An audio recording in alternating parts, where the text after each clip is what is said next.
great to have you in class last week. How's everything been coming along? It's been really good, actually. It's been a short period of time, but I see the improvements and I feel it. I feel like I'm immersed in the world now, and I feel confident going into the games. Like, I actually have an understanding, and it's not just like luck, which I feel like might have been the case in the past. I'm understanding why I'm selecting answer choices. I'm understanding why I'm eliminating them. It's Yeah, it's been really awesome, actually. That's fantastic. I'm so glad to hear that. That's great. Yeah, it's been great. I do have, a few questions and concerns, so I'm glad that I'm able to speak with you. It's so surreal seeing you in real life and seeing the background because I've been watching so many videos. But yeah, it's really cool to be able to talk to you. No, it's great to be able to talk with you as well. I know that we had you in class before, but it's always nice to have the one-on-one time too. So tell me what's going on. I'm glad to help. Okay, yeah. Sorry, I'm just going to be looking down a little bit because I kept notes Yeah, sure. Go right on ahead. what I wanted to ask. So I guess my first major concern is my consistency. Obviously, I have a toddler and a newborn, so that's played a big factor in like how much time I'm able to dedicate to sit down and like do my studying. So I got my schedule from you last week. I think I was 5 days into the program, and I started on it. So I feel like I should be, done the week by now. But actually on day three. So I feel like, okay, you know, every day that I open my laptop and I look at the schedule and I see what day I'm on and how much more I have to do, I'm just like, I don't know if like, I don't know. It gives me a little bit of anxiety. Like, will I be able to finish and go through all the material and have a good understanding, a solid understanding, and get all my questions asked before my exam date, my test date? Because right now I feel like I've been able to get pockets of time, typically every 3 days, which is terrible. But if I'm not actively sitting there and doing questions and like rewriting stuff and doing problems, um, on those days that are off, I still like will look at your IG, or I'll like, you know, listen to students' video explanations and stuff. So I feel like I'm still like keeping my foot in the sand, but I'm not getting to do as much practice, I guess, as I'd like to consistently. So Sure, I understand. Yeah, yeah, it sounds like you have a lot on your plate. yeah. But it's doable, right? If anything, like that's what I got from you. I think one of the most useful things that so far, like one of the most profound things that I've taken from you is when you said like we spend 4 years on our undergrad and it matters less than the LSAT score, and people are so quick to do like 2 or 3 months. So I'm willing, like I understand that this is going to be hard, it's going to be difficult. I'm literally rewiring how I think.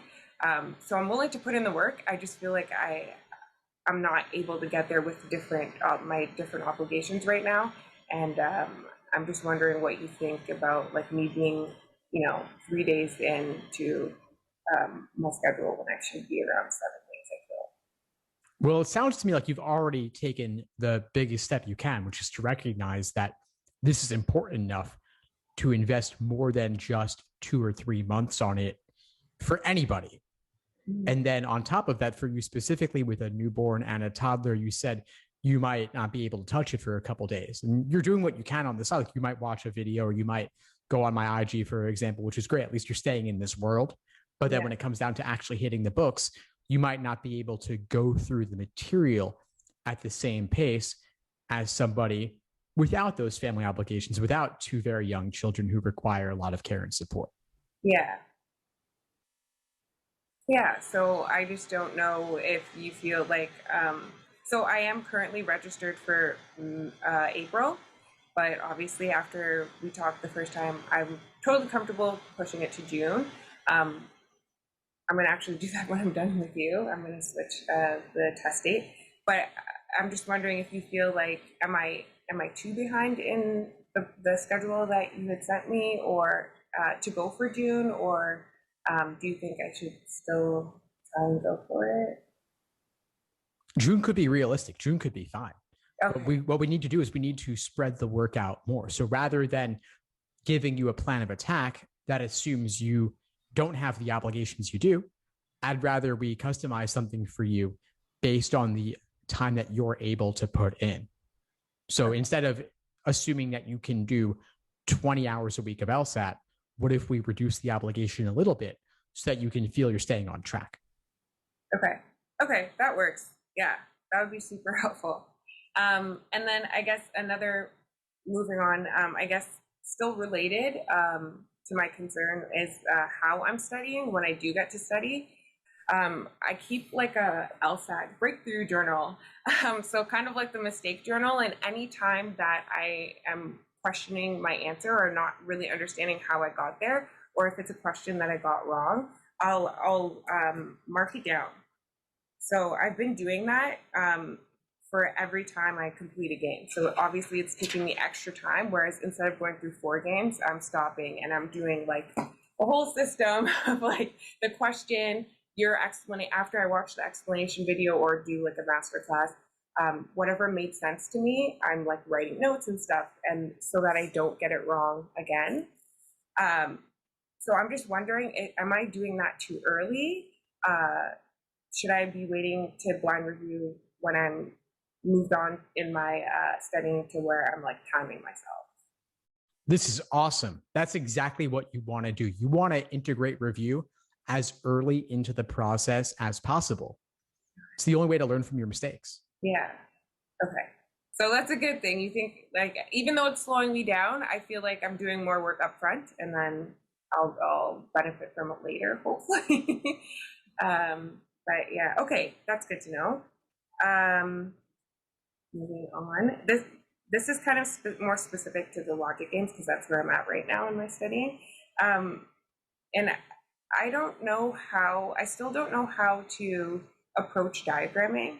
I don't know when. Like, I'll read a question, and in my mind, I'm like, okay, this sounds like a slotted. Like, I should do a slotted diagram.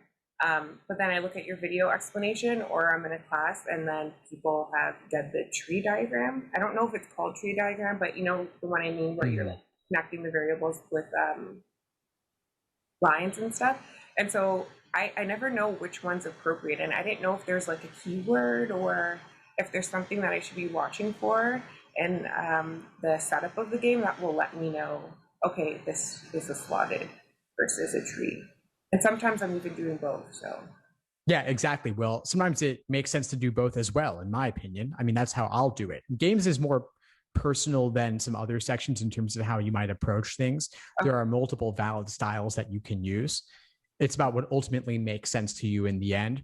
But there are a couple of indications that might lead me towards more of a tree or branched style versus a slotted diagram. And so I'll share it in a nutshell, and then there are videos in the course going into this more. But basically, if the game is relational in nature, if a lot of the rules are before, after, rather than referring to specific slots, I might do a tree. If a lot of the rules are referring to slot 3, slot 5, slot 7, then I might do more of a slotted diagram. Okay. Okay. And that just knocked off my other question. So that's great. I was finding that I'd go to the video explanation and I got to the correct answer choice. But then when I looked at the video, it was like, you guys used a different like way of getting there. But I still like to listen because it's like, oh, okay, I didn't see that. Or next time I could apply that. So it's good to know that logic games is more of a personal approach.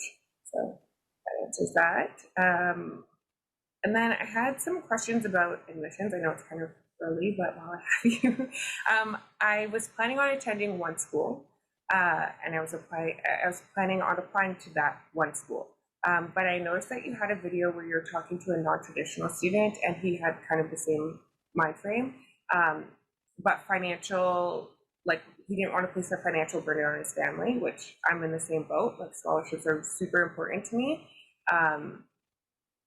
But then your response to him was, well, maybe you should apply to more schools to help with, getting more money. And I didn't think of that. And I don't know if that stands true. Like if I should be applying to more than one school, when I really have my eyes set on one school. I just obviously don't want to put a financial burden on my family. That's obviously more important. So I was wondering what your take was on that. Sure. Well, it sounds like you're in a roughly similar situation to the other student I was speaking with, and I know which conversation you were talking about. I remember it well. So the same thing would apply to you as well. If you want to have negotiation leverage, you have to have alternatives. Whether you will ultimately choose to pursue those alternatives or not is up to you. But law schools will typically have a default assumption that if they knew somehow that yours was that you were only applying to their school, they wouldn't necessarily think to themselves, well, if we don't give her enough money, maybe she just won't go at all. They're going to think the federal government gives out loans pretty easily. She'll take out loans to pay for it rather than getting scholarship grants from us. So why should we give her money when the government can lend her the money and then it'll be her problem to pay it back later? Not ideal for you. You want to have good alternatives, and that means having offers from other schools. Whether you would actually pursue those other schools or not is your choice in the end. But your primary choice doesn't need to know what you would do with those secondary and tertiary options. Right. But you want to have your options open. A lot of schools offer application fee waivers, so it wouldn't even cost you money to apply. It would just be a little bit more work to maybe tailor your application a little bit or pay the $15 or whatever it is to LSAT to send over your information to each individual school. Okay, cool. And then my last question was around the admissions and the admission cycle. Again, something that I'm hearing a lot, but when I think about it, I don't really understand like when it starts, when it stops, when a late application is considered, when it's not. And I'm in Canada as well, so I don't know if that's different. But if you could just explain that to me a little bit, it would be really helpful. Yeah, sure. Things can be a little bit different in Canada than in the US, and I don't know all the specifics. Okay. My understanding for the American context is that applications typically open in September, approximately, and then anytime now in the cycles, anytime September through December is actually relatively early, and that's really started this year with COVID, and it may continue. We'll see, but things have been generally pretty spread out. And then even January, February is kind of in the middle. And then after February would be late. Now, for the Canadian context, it's a little bit earlier typically. So there might be deadlines in January or February. But I would look into each individual school to ask them about that. Okay. That was pretty much all of my questions. Thank you for answering them. No, of course. I'm glad to help. I'm glad we connected. Keep showing up to class. Keep doing what you're doing. Okay, I will. Okay, thank you so much, Steve. Thanks for tuning into the show. Please subscribe if you haven't done so already to be notified of new episodes as I release them. And feel free to reach out if you need anything at all as you move forward with your prep. I'm happy to help however I can. In the meantime, I'll wish you all the best and take care.